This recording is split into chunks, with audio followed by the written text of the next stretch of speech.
Sa kabila ng delikadong sitwasyon, ilang mga guro sa Bontoc, Southern Leyte ang lumangoy sa napakataas na tubig bahay.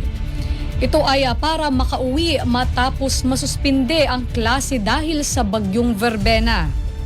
Ayon sa mga guro, napilitan silang lumusong sa baha dahil naputol na ang tulay na kahoy na dati nilang dinaraanan. Ito ay dahil sa lakas ng ragasan ng tubig.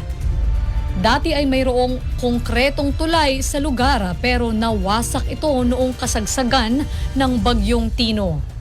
Kaya nagtayo lamang ng pansamantalang tulay na kahoy na agad ding nasira. Sa kabila ng delikadong sitwasyon, good vibes pa rin ang mga guro habang tinatawid ang rumaragasang tubig na kulay putik. Ayon naman sa komento ng netizens, hindi talaga matatawaran ang sakripisyo ng mga guro.